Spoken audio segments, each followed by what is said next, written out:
G'day everyone, and welcome to this week's episode of the ScaleHQ podcast. My guest today is Drew Horsell, who has been a client of mine, a founder that I have been both mentoring and also established and chaired his advisory board over the course of 3 years actually almost 4 years, I guess, from late 2020 through to early 24. And he has done an amazing job. The business has grown almost 3 to 4 times in 3 to 4 years. So he's absolutely nailed it. And it's still a growing business, but a really good business. And today I unpacked two things, partly about the Horsell journey and what he learned and what shifts he made that actually really helped him grow his professional services business. But secondly, also, he was actually one of my first clients when I started ScaleHQ. So I interviewed him today in this podcast about his experience of having an advisory board. Like, how do you get the most out of an advisory board? What's it actually like for a founder? Where do you get the value? How do you set it up for success? How do you make sure you extract maximum impact from that advisory board? What are some of the things that he learned? What are some of the things he did differently as a result of having one? So if you are thinking about having an advisory board now or at some point in the future, or you already have one and you want to get more out of it, you're going to find today super instructive. So please enjoy my interview with Drew Horsell from Horsell. Welcome to the ScaleHQ podcast. I am Sean Steele, and I'm a growth mentor, digital nomad, a massive metalhead, and the founder of ScaleHQ. And you, more importantly, are a founder of a 7 or 8 figure services business who is finally ready to get serious about scaling up or securing a step back from your business or a life-changing exit in the next 3 to 5 years. And if that's you, then you are in the right place, because with over 100 million in revenue growth across my last 4 companies and many acquisitions under my belt, I have spent my whole career figuring out what makes businesses more valuable, scalable, and sellable. And I've learned a couple of things, and I'm thrilled to have an opportunity to share those with you today. So welcome to your fortnightly dose of practical strategy, founder success stories, and expert deep dives to help you finally get a return on all that sacrifice that you've made in your business. Welcome to the show. Let's dive right in. G'day everyone, and welcome back to the ScaleHQ podcast. Welcome to our regular listeners. If you are joining us for the first time, we are super thrilled to have you, and you will be excited about the guest that I have today, because my guest this week is Drew Horsell, the founder and director of Horsell, which is a veteran-owned professional services firm headquartered in Melbourne. Deep expertise in probably 4 areas, Drew. Like, I know it's particularly around Department of Defense and the industry that supplies to defense, but it's not limited to that. So areas like procurement, so bid responses, advisory, and contract management. You guys have a really a big capability in technical publications development, so like manuals for a tank, for example, which people can probably imagine is probably a bit more than the PDF that you've got for your washing machine. Project planning and management, and then logistics, so inventory management and supply chain analysis, and so on. And for those who are going, well, I don't know anything about that, we're not diving deep into all of those capabilities today. What we're doing is trying to explore the journey that you've been on, because you have grown almost 3 to 4 times since we met and actually started working together in October 2020. You were looking for an advisory board chair to provide, to set up an advisory board structure for you. You met with lots of chairs. You chose me. I was super grateful, of course. And we spent the next 3 years working together, supporting you to grow your business. And I want to talk about some of the things you've achieved over that time, what you've learned, and also what it's like from a founder's perspective to have an advisory board, like the challenges, how do you get the most out of it, the value you got from it, and so on. How does that sound for a setup for us today? Fantastic, Sean, and thanks for having me on board. I know we've been talking about it for quite a while to get me on board, but I'm really looking forward to it. Busy. You've been elusive, like chasing a rabbit down a hole. Come on, Drew, get back out here. We're going to do this podcast. Well, I must say, despite being a founder and the like, I'd much rather be listening and watching your podcasts than being on them, simply because, I don't know, I'm just one of those people that never really sort of thought of myself as a leader, founder type of thing that's such a big focus now. But I guess hopefully your listeners find that when they do hear my story, that they can take something away from it. I guarantee they're going to take something away from this conversation. Maybe you could start, Drew, by telling us a bit about the genesis of the business. Like, what was the moment that you decided to build this business, and what did you imagine Horsell would be at that point? Like, what was your vision for it? Well, I guess the challenge for me is I'm ex-Army, so former military, grew up in a life of service. And I left in the military in 2005, a little bit disgruntled. Big government moves very slowly, as you'd appreciate, but working inside it, despite it being so much about the end user, the soldier, sailor, aviator, a lot of what went on wasn't actually considered the best outcome for the end user, the customer. So I left wanting to go into industry thinking that it would be agile, exciting, delivering outcomes, etc. But I joined a large multinational and spent 2 years there, but found it to be just as slow. And it seemed to be more about the company and more about the profits, which, hey, I run a business too, but it wasn't quite about delivering that service. So I left that company in 2007. I guess the longer story was at the time, my former wife, I came home and said, hey, I've quit the army. And she's like, oh my God, what have you done? Have you been headhunted? And I said, no, don't know what I want to do yet. And she was furious at me. And then in 2007, when I left my industry position, I also came home and said, hey, I've just quit. And she's like, oh my God, twice. And, but I said, no, I want to start something for us. I want to do something that makes a difference, and we can really put ourselves into this and deliver more value-based, more about the end user, the customer. And yes, we'll make money, but we're going to deliver outcomes that actually mean something. And at the time, we started together, although it was largely me. A single shingle, they tend to call it in the defense consulting space.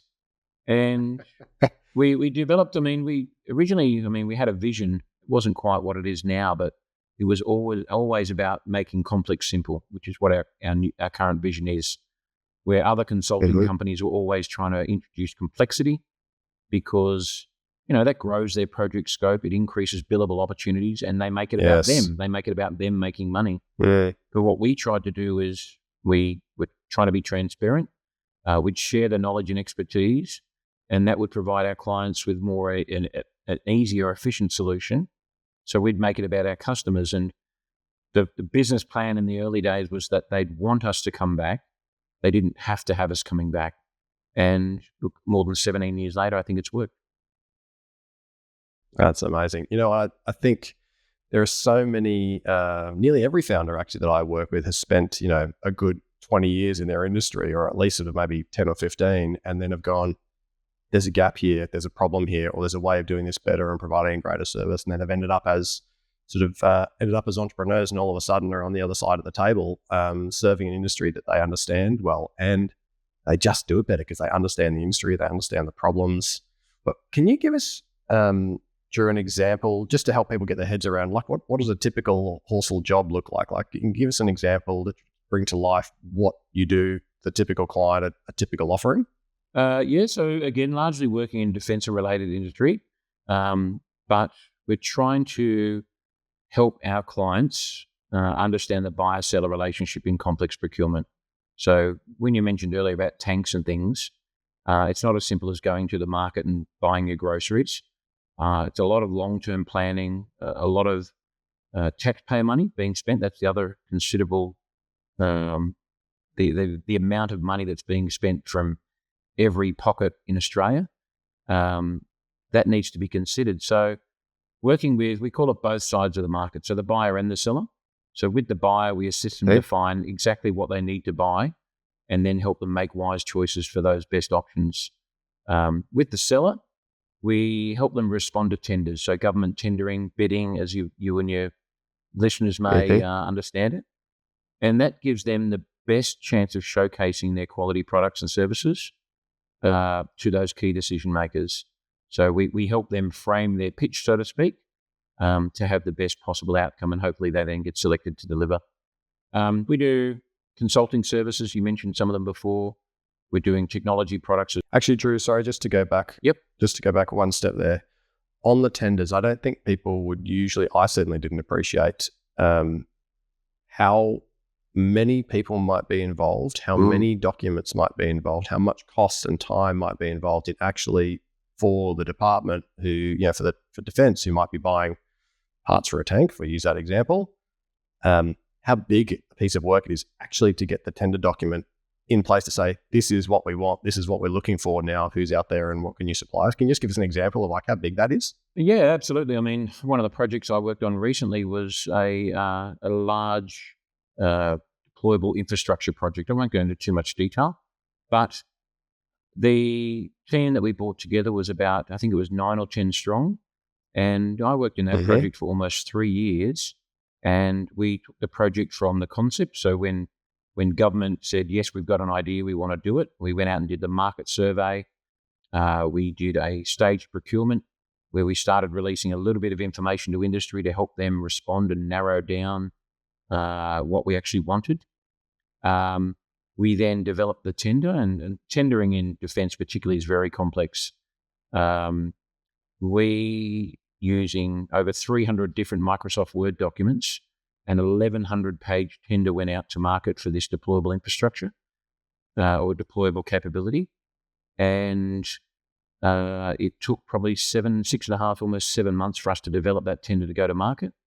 And then industry had about 6 or 7 months to respond. And we then took another 6 months to evaluate. What would the cost be to defence to put that tender together? They've had to engage, your team, 10 people, 6 months, 1,200 pages. How much would that cost them? Millions. I mean, we're talking just on contractors alone and the team alone. You're probably looking at least $2.5 million alone, just in consultancy and staff costs. I think that would blow people's minds who haven't been part of this sort of, world before. Yeah. To go, it's $2.5 million and all of the resources that chews up just to get the clarity about what it is, ultimately the level of specifications that defence needs so that industry can respond appropriately. And therefore, people who can do that well on your side, consultants who can actually really improve that process, do it faster, do it more efficiently, can add a lot of value. Yeah, absolutely. I mean, the considerable thing about the money is, and again, I always say I'm a taxpayer first, but it has to be money well spent. I mean, you're talking about a $350 million project that's probably going to be in service, so it'll be delivered and then operated for the next 15 or 20 years. So it's not like we're going out and buying a new ute for our company or something or other. This is major critical equipment that will last for decades. So to get that up front and get it right, it requires significant experience, but also a team of experts to put it all together. Yeah. Drew, you have, founders' eyes, I'm sure, will light up just when they hear the pace of growth. But you grew since we met the business 3 to 4 times over the 3 years that you had an advisory board in place. We met in October 2020. Yep. That's when we gave you the job. You gave me the job, October 2020. Talk to me about 2 or 3 things. Of course, there's lots of things, there's so many independent factors in business, but what are 2 or 3 things that stand out to you that contributed the most to your growth rate? Firstly, and I will say no importance of order, but it probably is, my wife, Helen. So my new wife, I say respectfully, Helen joined the family business about 4 years ago and absolutely helped me take it to another level. It freed me up to be on the business rather than just in the business. And basically through her coming on board, it allowed me to be part of the advisory board. I don't think I ever would have found the time to take time out of my days to do the sort of advisory work that we were doing, Sean, if I didn't have someone that I could trust to run the company behind me. So absolutely, Helen would be number one. I think belief in myself would be another. I had to dream big. And you and I spent a lot of time talking about the art of the possible, for want of a term. But I then had to believe in our team to deliver it. And I think the advisory board gave me that ignition to think of what could be done, to the point where, as you know, I was literally dreaming about innovation. I was waking up in the middle of the night several years ago, thinking of ideas and writing them down. And I think last but not least important would be investing in development of our people. So professional services are a people business, and we make a considerable effort in trying to get the right people for the work that we do. We obviously don't get it always right, as no company does, but we're always improving. And I think without our people, we'd have probably nothing. It's really interesting that you say that, and I probably haven't reflected enough during that advisory board period of how much of your capacity to focus on the business came from Helen starting? Because I think when we first started, Helen had just started the business, or was about to start the April business. 20, I think she came on board, so just before you. April 20, okay, yeah. So she just started. Yeah. And I remember during that period, the moment where you were able to sort of transition out of being on the projects to, like, it was a significant step change in your capacity to work on the business. And so whilst lots of founders who are listening, everybody knows they're supposed to spend more time working on the business versus in the business. We all know that, and it's always hard and all the rest. But when you think about how rapidly it can increase your time to do the things that only you as a founder can do, every founder has a special skill set, and a good component of that skill set is actually the thing that drives revenue. And that might be the way they select people, it might be product development, it might be sales, it could be a bunch of things. And it's not always the same things. But that was a real step change, 2 step changes in your capacity to then drive the business forward. Yeah, look, well, I was going to say, I mean, I know with Helen, I think the other big thing was that to work, live, sleep together as a husband-wife couple, particularly during, the stand downs in COVID and that sort of thing, it probably, a lot of relationships wouldn't last, but I think we've actually become stronger from it. We don't always get it right. We argue and bicker and, we discuss the finer points of things probably too much. But we've been very successful together and looking forward to what we can do in the future together. I also noticed that, there was a huge contrast between the Helen I first met in October 20 and the Helen that I see today in her professional development, her confidence in herself. She's shifted from a sort of almost an employee mindset to a director and a shareholder, but also a really shrewd operator.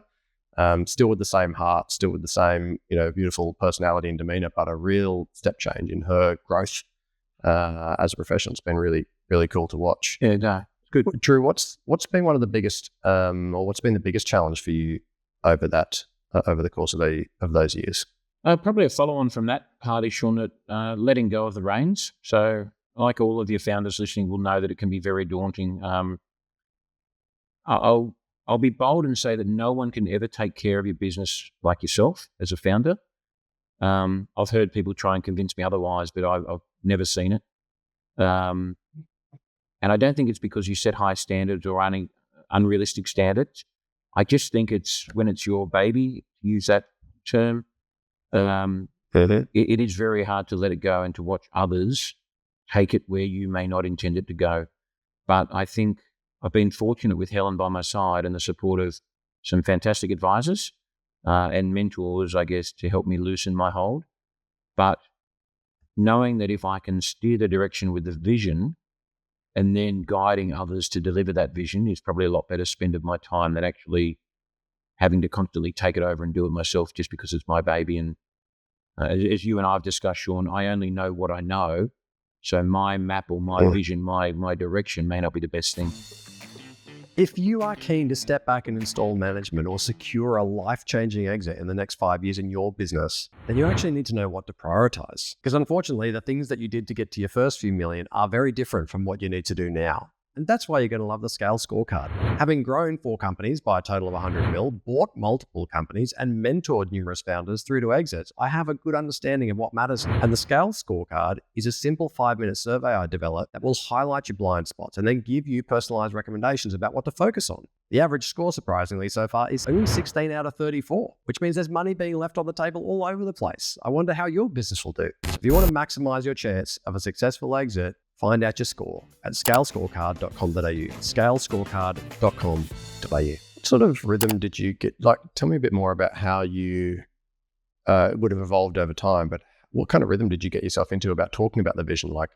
Was it, in once a month town hall? Was it in every leadership team meeting? Was it ad hoc whenever you felt like the team needed, some energy or there was a shift in direction? How did you think about how often you talked about to your team about where you wanted the business to go? Probably not enough. I probably could have done it a lot more. Again, where we work is a largely, I won't say labor hire, but it's outsourced. Our people go and work amongst the clients and help them deliver their projects and their goals. Okay. So sometimes the whole idea of make complex simple, we had to explain what it was, because it can get very complex when you're out there with a client who wants to do complex. And if you're only a single member of a team or a small team as part of a greater team, it's very hard to then control the complexity. So sometimes you do have to go along with it. But I also think that that's been a strength, is that they understand what it means. And even in its basic sentence, make complex simple, it doesn't require a lot of explanation. I think that's the beauty of it. So at every opportunity, if we can make something more complex, why would we? But yeah, look, I mean, we hold monthly Horsell Hangouts, which is our monthly all-staff gathering, where we spend half the time speaking about social stuff, footy, tipping and the like, and then half the time doing business updates and trying to impress upon what's happening. But if you walk into our office, the make complex simple vision is plastered all over the walls. So hopefully they're picking up on it. Love that. I mean, even in and of itself, as you sort of alluded to it up front, it's actually the opposite or the antithesis of how the economic drivers of the industry. Like ultimately, if you're selling people knowledge and time, which most service providers are, then the incentive is to have it take longer and be more complex so that you can get more time, so that you make more money. And you've always had the opposite. You know, I know a lot of the initiatives that you looked at is, I remember you saying even the words in an advisory board meeting, we need to disrupt ourselves, because if we don't do it, somebody else is going to do it. And so if the client hates that everybody's trying to make it more complex and to have it take longer, how do we do the opposite? Now it might impact us actually financially in the short term to be the disruptive one who can find a way to actually do it in a shorter space of time, get as good, if not better, an outcome, but with less cost and less time, less money for the client. But hopefully that actually means that we're now at the front rather than at the back doing what everybody else is doing. I really love that that your make complex simple has really sort of infused that psychology into the way you think about product development and service development too. Yeah, no, look at Sean. I mean, it's then putting faith in our clients that they do want us to come back because we give them that advice. I mean, if you listen to the media in Australia at the moment about the big four, the consulting companies and the like, is the government is probably waking up to the idea that they've been maybe getting a bit of a rough deal. A bit of a raw deal for a bit too long. And I think that small companies like Horsell, and there's many of them, small companies like Horsell that actually provide the agility, care about the outcomes and are values-based. I don't put things necessarily against profit. I think your audience would laugh if I said there's more important things than making money. I mean, there is, but if we don't make money, we're not in business.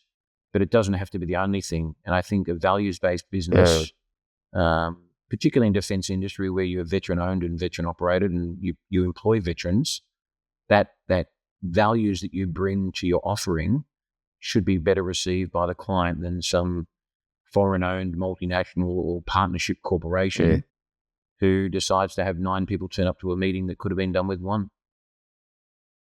And also by your team, right? Like ultimately, you know, in this in the current world, maybe more so than 15 years ago, people care deeply about their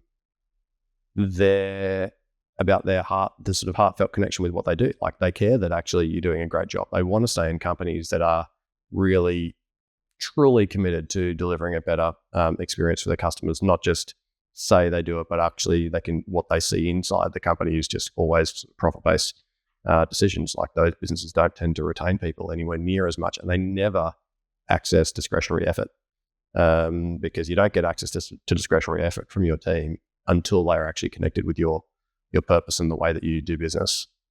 Drew, what's an unexpected lesson? I mean, you've grown between 3 and 4 times in 3 to 4 years, which is pretty rapid growth. What's been an unexpected lesson that you've had over that period? Many.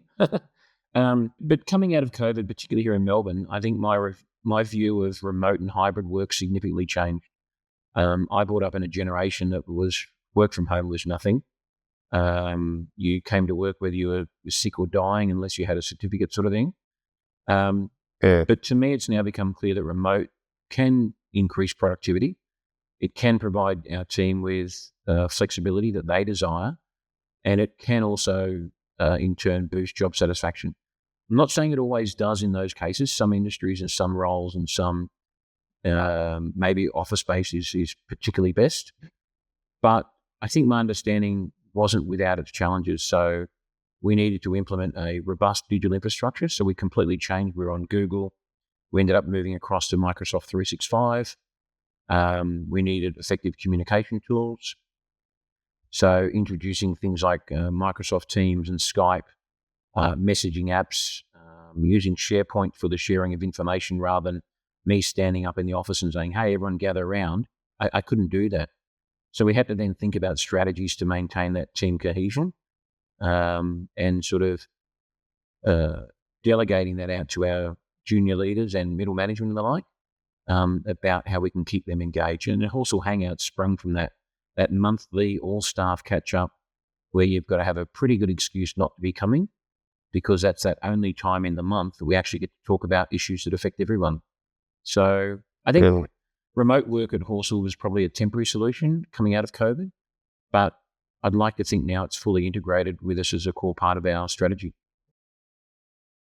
Do you, Drew, now have you settled on a model where you have a structured 2 days at home, 3 days in the office, or is it sort of just role dependent, or what's the sort of the model that you've settled on now? Well, today I'm in the office. I'm the only one here. So it's an example of that. There you go. And I think yesterday they had 2 here. But look, we've got most of our staff that are working on site with their clients do probably 3 days in the city with the client. We then have a sort of, it's largely, call it a mandated Wednesday in the office, that 1 day a week where you're in the office as well. But then you have that 1 day. So all of our staff, I think, bar none, have 1 day at home at least. Some of them have more, and some of them are completely remote and working for clients interstate. We've got a big office. We've got all the things that you'd expect in an office, but most of the time it's quite empty because, I think we've developed that it is an effective strategy. Some things I think still might need to be done from the office. I mean, when we talk about, developing our technology and the like, doing stand-ups and that sort of development. But a lot of the things we're doing with our clients can be done remotely or limited time with them and then limited time with us as well. Yeah. Cool. When everyone's still sort of, I think most people have found a bit of a new normal since COVID's occurred. And I don't think anyone is sure that it's right or not right, but I think it's evolving. But I think it feels like it's settled. And so it's really important to have a model that's working for you. And it sounds like sort of Horsell's model is definitely working for your team now. You've had, though, I mean, you chose back in 2020 to establish an advisory board. And I know that you are considering a board of directors. Do I get a board of directors, a governance board, which for those who maybe haven't really thought about it that much, and a governance board fundamentally is a decision-making body. Ultimately other people have some level of control of decisions, important decisions in the company, whereas an advisory board is a problem-solving structure. It is, how do you get a flexible model that's job is to help you brainstorm, ideate, road test ideas, be a sounding board, help you work on like it's far more, let's say, practical and problem oriented rather than decision oriented. Ultimately, the founder still makes all the decisions. They don't give up any control. You decided to implement that. Can you just talk about the dynamics of working with an advisory board from a founder's perspective? Like, who was it like? Just give people a bit of a picture of what it was like and also what it required from you as the founder. Yeah, sure. And just to echo what you said further, we were in that decision of what sort of advisory do we need? Do we need a decision board, an advisory board? Do I just want mentors? But again, as a founder, I was concerned about giving away control of the company. So the idea of the advisory board as that think tank, so to speak, I think worked very well with us at the time. Look, I mean, the way we set it up, as you say, we selected you as we conducted an extensive search. We chose you as our chair. And in hindsight, that was probably the best decision we made. Terrible decision. Worst thing you've ever done. But I mean, but again, we didn't just, find you on LinkedIn, watched one of your videos and said, hey, come and have a chat, Sean. We actually, through the advisory board center, we understood exactly what we needed. We then advertised and then we interviewed extensively to make sure that we got the right person. And like I say, in hindsight, as much as we joke, I'm confident we did get the right person. So our advisory board we set up with yourself, We then had 2 other advisors. We'd all meet quarterly and solve those big issues. But then I'd also have those one-on-ones with you each month, and occasionally bring in other key Horsell staff as relevant, if a particular project or need was requiring. Largely, I would then present to the board on our successes and challenges for the previous period, and then we'd focus forward on any particular issues or concerns that were facing us. We'd then discuss, share, challenge. It's one big term I've sort of, to answer an earlier question about one of my big things that's come out of this, is how I can actually be challenged. I might be in charge, but in reality, if no one's challenging me, what am I actually in charge of? So I think the idea of that discussion, sharing, challenging the expectations of the company, but then leaving me to make informed decisions. I think that was the best dynamic of what we had with the advisory board, that I would then go away and say, hey, I'd come into the meeting with the best idea in the world, and then I'd have people throw mud at it, friendly mud. But, respectfully, yeah. and then, yeah, absolutely. But we'd then see what worked and what didn't. And then I'd come away out of that going, oh, completely different, or maybe a slight tangent to what I'd come in thinking. But I'd then walk away and being able to go and make those big informed decisions that I needed to make. Can you give us an example, Drew, of one of those decisions? Like, maybe something that you were considering over that period that perhaps you made differently, or you were more comfortable with, or had a slight variation as a result of having your advisory board? Yeah, I mean, you and I used to talk about I think it was the transformational ideas, like it was the MTP sort of concept. Your listeners are probably familiar with that. We really need to scale the business, and in a people business, to do that, you normally have to grow your headcount to grow the revenue. It's just basic maths, if you call it that. So what we were trying to think about was how we could actually scale considerably without having to just keep increasing our expenses on a par ratio, so to speak. So we started to think about how we could do it and how we could then develop and implement technology to help our consulting services. So rather than just a human going out and providing a one-to-one expense revenue, we could now have that same human potentially delivering multiple projects or multiple outcomes using supporting technology.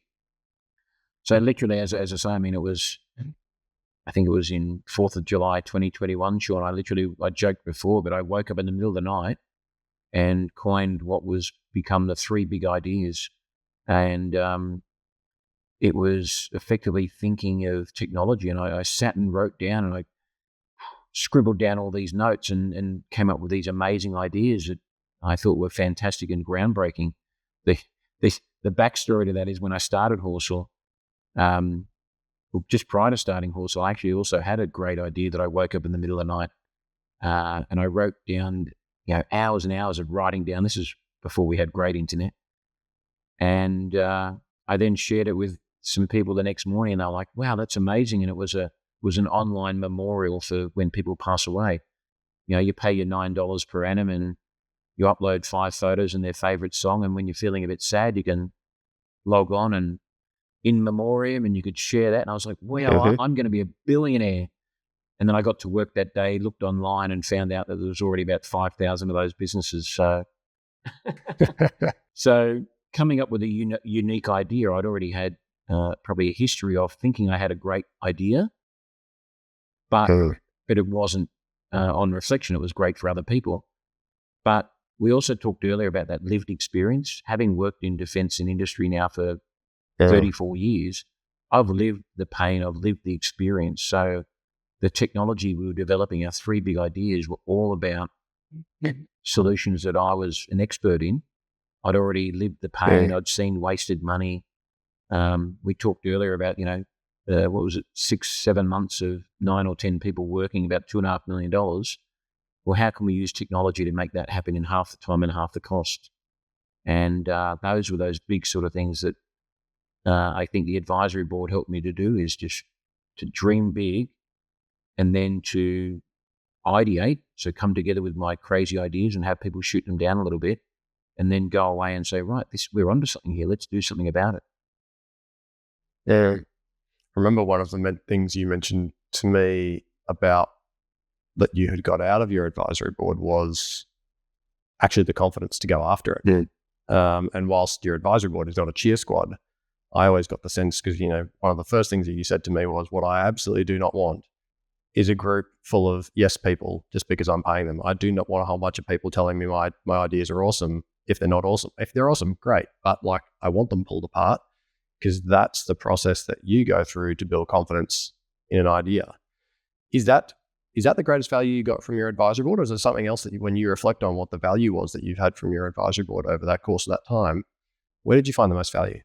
No, I think it's the advice. Like I said, I mean, and as any business owner or founder or leader and manager would understand that when you present an idea to a forum, if that forum has a employee-employer relationship, maybe that's not as frank and honest as the advice should be, that yes man term, or yes person term.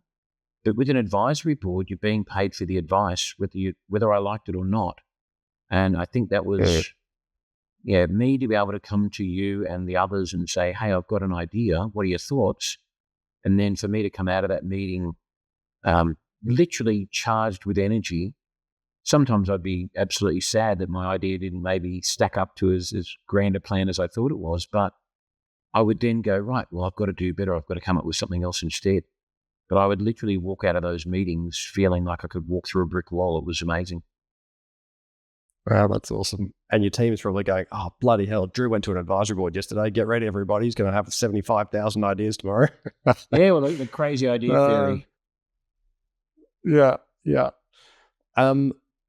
If there was a founder who was thinking about whether they should take on an advisor, okay, let's say they're planning to take on a mentor or an advisory board, what do you think they should do to make sure that, because ultimately it's a big investment, right? Like it's not an immaterial investment of money, but it's also a material investment of time and commitment to get the most out of it.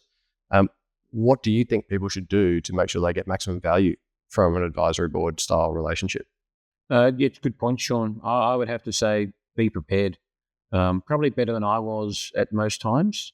But an advisory board can only provide on advice, on what they've been read in and briefed on. So for me to be best informed at the end of the meeting, I have to ensure that my advisors are as well as informed as I need them to be, so that they can then provide that frank and honest advice, whether I liked it or not. But at times I was finding when I was rushed, or when I wasn't as prepared as well as I could, and maybe I was, dropping things in inboxes, 2 hours before a meeting or the day before, I probably then wasn't getting the most out of it. Whereas in reality, and what you'd set up with the structure and our charter was that I should have been doing that a lot better. I should have been a lot better prepared. I should have had all of my ideas tabled, the financials and the like, the relevant issues tabled and ready to go, to give my advisors time to read in and then buy into the idea so they could provide that advice. So at times when maybe I didn't get the advice that I needed, it was probably my own fault. Well, it was definitely my own fault, because I can't get that best informed advice if I haven't given people the preparation they need. Yeah. Well, it's a really interesting thought. And I agree with you. And I think, if you put yourself, if you're listening to this today and you have an advisory board structure in place, or even if you have a mentor in place and there's no advisory board sitting around that as an alternate structure to just mentoring, one of the best things that you can do, I think, is actually have the questions that you really want to wrestle, not just the information, not just the presentation of information, but actually the questions that you want that person to be thinking about before they enter the room already tabled. Now, it's not possible to, of course, do all of them, but what are the really key questions? Because one of the things that advisors are usually good at is prep, and they will do that thinking, and they will come in with thoughts already formed, so you lose less time having to, as Drew says, to bring them up to speed, to get them to that stage where they can respond to that idea. Like, you can burn a good third of a meeting in just what could have been done in an email, but then of course it absolutely requires more time from the founder, which is always hard to find because you're always busy. There's no founder that's not busy. If I'm asking anyone, any of the listeners, if you ask anyone a question without context, how can you expect a decent answer? I mean, I don't have time in the meeting, as you say, to spend 1 hour, about 3 hours or whatever it was, to briefing you up to speed, because you've only just found about it now. And then the advice you give me is from the hip. Or maybe with your experience, you have to just a knee jerk, but yeah, well informed, plenty of time in advance, and your listeners will get better results. Agreed. And actually, a bit of a pro tip for people, something that I find is really helpful when people do it for me, and I certainly do it for a lot of other people, is let's just say Drew's got an advisor board coming up and he sent out the pack and saying, all right, here's the update on sort of operations, finance, here's the strategic things we're going to discuss, here's my thinking about that already. There's one thing getting across in words on a page, but it's another thing to then spend 5 minutes doing a video where you talk over the document, just using Loom or something similar, where actually the people they get context much faster when they hear you speaking through it, because you can draw their attention to certain things, you can bring it to life more, you can give them greater context in a really short space of time. And what's nice about that is people can skim information very quickly, and they can also listen to your voice at 2 speed. So if you happen to send them a 10-minute video, they can probably skim the document in about 4 minutes. They can probably, listen to you in 5 minutes, and in 10 minutes, they're actually going to have significantly more value to add because of the context you've given them. So yeah, I agree with you. It's always hard to find the time. Super valuable, and you're getting more out of it. Drew, moving away from the advisor board and just thinking back in Horsell in a greater context, if you could go back to the younger Drew Horsell, who was setting up Horsell for the first time, what advice would you give yourself with the hindsight of the benefit of hindsight, I should say, that you've got over the last? There'd be many. I think the first one would be, don't beat yourself up if it doesn't all work out from the start. I mean, I talk about now, Horsell's now in our 18th year, but we could have lasted 6 months and just fallen over. Who knows? But I think it's, if you beat yourself up about it and call yourself a failure and then don't go on and do something after that. So a younger me would be saying, or an older me would be telling the younger me, don't beat yourself up if it doesn't always work out. There's ebbs and flow. There's a whole lot of things that happen that you can't control. But if you can control those things you can well, I think you'd be a lot better, but don't beat yourself up about it. I mean, I talk famously about, it would have been early 2000s, I think it was. We're at a barbecue and my dad was there, and we'd all had a few too many refreshments. So we're all arguing about, is it profit or people? And at the time, the younger Drew was of the idea that it was all about profit. And if you make more money, you can hire better people. And my dad at the time, fantastic guy, didn't have the great business career that he was. He was a fantastic in insurance and ran his own business for 20 odd years. But he was flat out, it's people. And no matter what other people said, he said, it's people. He said, with good people, you'll always make profit. But if you put profit ahead of people, you'll struggle. And I'm now in a people business where our people are everything. And again, as I said earlier, we don't always get it right, but it's definitely a people first. And my dad might have been the wisdom for the younger me that I didn't listen to at the time, but the wiser Drew now absolutely agrees with Dad, and I've told him several times, which he loves. Yeah. I love, I interviewed Ben Handler, for people who haven't heard Ben Handler, who runs the largest buyer's agent course, like training people how to be buyer's agents. He built Australia's biggest buyer's agency before that. And one of the things that he said was, B players will just kill your business. If you hire a big group of B players, you just can never get ahead, because you're always constrained by that. You've got no one to turn to, no one can make decisions, no one's proactive, everyone's waiting for your guidance and instruction. And I couldn't agree more. And I think you've done an amazing job in securing some really good talent in your business so that you can actually move forward. Drew, tell me about Horsell in 3 years' time. Where do you hope the Horsell will be? How do you expect it to be different to now? Talk to me about the vision for the future. Look, I'm still young. I'm just turned 51, I think it is. I don't plan on retiring soon, but I think it's going to be in 3 years' time, the company will allow me to be a lot less in the business and on the business, whether I am as a shareholder, a non-executive, like a chair role or something, I'm not sure.